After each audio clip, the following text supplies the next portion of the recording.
पुराने मिस्र के सरसब्ज इलाके में अल्ताबा नामी गांव बसा हुआ था। यहाँ के लोग मेहनतकश थे और अपनी रोजमर्रा जिंदगी में मगन रहते थे। इस गांव का सबसे ज़हीन लड़का अहमद था, जिसकी आंखों में हमेशा एक ख्वाब चमकता रहता था। वो ख्वाब था एक अजीम अहराम की तामीर का, जो उसके गांव को दुनिया भर में मशहूर कर दे। अहमद के वालिदैन किसान थे और बड़ी मुश्किल से अपने खानदान का गुजारा करते थे, मगर अहमद ने कभी अपनी गुर्बत को अपने ख्वाबों की राह में हायल नहीं होने दिया। वो अक्सर गांव के बुजुर्ग शेख यूसुफ से मिलता और उनसे इल्म हासिल करता रहता। शेख यूसुफ को मिस्र की तारीख और तमीरात का वसी इल्म था और वो अहमद को कदीम मिस्री फ़न तामीर की बारीकियों से रोशनास कराते।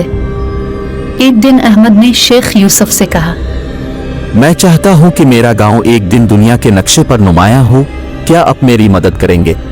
शेख यूसुफ ने मुस्कुराते हुए जवाब दिया, बेटा, अगर तुम्हारे इरादे मजबूत हैं तो तुम्हें कोई भी रोक नहीं सकता। मैं तुम्हारे साथ हूँ, मगर याद रखो रास्ता आसान नहीं होगा। ये सुनकर अहमद ने अपनी कमर कस ली। वो दिन रात मेहनत करता और इल्म हासिल करने में मगन रहता। इसके दिल में एक ही ख्याल था कि वो एक दिन अपना ख्वाब जरूर पूरा करेगा। अहमद की मेहनत और लगन को देखकर कुछ लोगों को हसद होने लगा। वो नहीं चाहते थे कि अहमद का ख्वाब पूरा हो और उसकी वजह से उनका गांव दुनिया भर में मशहूर हो जाए। इनमें से एक था जमाल, जो अहमद का हम उम्र था मगर हसद की आग में जल रहा था। जमाल ने अपने दोस्तों के साथ मिलकर अहमद को नीचा दिखाने की कोशिश की। वो हर वक्त इसका मजाक उड़ाते और इसे कहते, अहमद, ख्वाब देखना छोड़ दो, तुम कभी कामयाब नहीं हो सकते। अहमद ने उनकी बातों पर कान नहीं धरा और अपनी मेहनत जारी रखी। इसके दिल में यकीन था कि एक दिन वो इन सब को गलत साबित कर देगा। अहमद की मेहनत के बावजूद इसके खानदान की माली हालत दिन ब दिन बिगड़ती जा रही थी। एक दिन अहमद के वालिद बीमार हो गए और खेतों में काम करने के काबिल ना रहे। अहमद को अपने ख्वाब की राह में एक और बड़ी रुकावट का सामना करना पड़ा। इसे अपने खानदान की मदद के लिए खेतों में काम करना पड़ा। अहमद की वालिदा ने एक दिन इसे कहा, बेटा, हम तुम्हारे ख्वाब को हकीकत बनते देखना चाहते हैं, मगर मौजूदा हालात में ये मुश्किल लगता है। अहमद ने अपनी वालिदा को तसल्ली दी और कहा, माँ, मैं अपने ख्वाब के लिए कुछ भी कर सकता हूँ। अब फिक्र ना करें, मैं दिन में खेतों में काम करूँगा और रात को अपनी तालीम जारी रखूँगा। कुछ महीने गुजर गए और अहमद की मेहनत रंग लाने लगी। एक दिन गांव में फिरौन के दरबार से एक कासिद आया। उसने ऐलान किया कि फिरौन नए ममारों की तलाश में है, जो मुल्क के मुख्तलिफ इलाकों में तामीराती कामों की निगरानी करेंगे। ये सुनकर अहमद के दिल में उम्मीद की एक नई किरण जाग उठी। उसने फैसला किया कि वो भी इस मौका के लिए अपनी किस्मत आजमाएगा। अहमद ने शेख यूसुफ के साथ मिलकर दरबार जाने का इरादा किया। दरबार में पहुंचकर इसने अपनी बारी का इंतजार किया। जब इसका नाम पुकारा गया तो वो दिल में अल्लाह का नाम लेकर दरबार में दाखिल हुआ। फिरौन ने अहमद से पूछा, तुम्हें कैसे यकीन है कि तुम हमारे लिए बेहतरीन मेमार साबित होगे?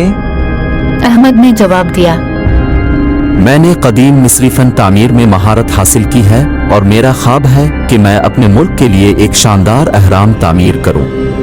मुझे यकीन है कि मैं आपकी तवक्कुआत पर पूरा उतरूंगा। फिरौन ने अहमद की बातों को संजीदगी से सुना और उसकी मेहनत और लगन को देखकर उसे एक मौका देने का फैसला किया। फिरौन के दरबार में शामिल होने के बाद अहमद ने अपनी मेहनत और काबिलियत से सबका दिल जीत लिया।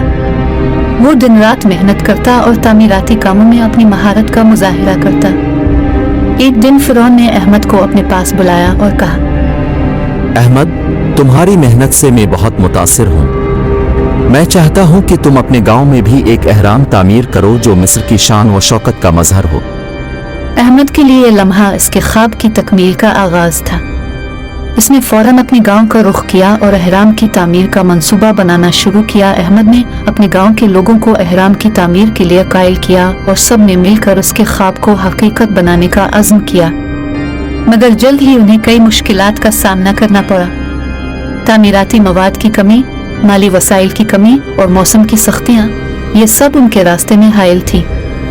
लेकिन अहमद ने हिम्मत नहीं हारी। اس نے اپنی عقل اور ہنر کا استعمال کرتے ہوئے ہر مشکل کا سامنا کیا۔ اس نے مقامی وسائل کو بہتر طریقے سے استعمال کیا اور اپنی تعمیراتی ٹیم کو بہترین طریقے سے منظم کیا۔ احمد کی محنت کو دیکھ کر جمال کا حسد بڑھتا گیا۔ اس نے احمد کے کام کو نقصان پہنچانے کے لیے سازش رچی۔ ایک رات اس نے چپکے سے تعمیراتی مواد کو نقصان پہنچانے کی کوشش کی، مگر احمد کے کچھ دوستوں نے اسے دیکھ لیا اور فوراً احمد کو خبر دی۔ احمد نے جمال کو پکڑ کر اس سے پوچھا، تم ایسا کیوں کر رہے ہو؟ جمال نے شرمندگی سے کہا، میں نہیں چاہتا تھا کہ تم کامیاب ہو کر ہم سب سے آگے نکل جاؤ، مجھے معاف کر دو۔ احمد نے اسے معاف کر دیا اور کہا، حسد انسان کو اندر سے کھوکھلا کر دیتا ہے۔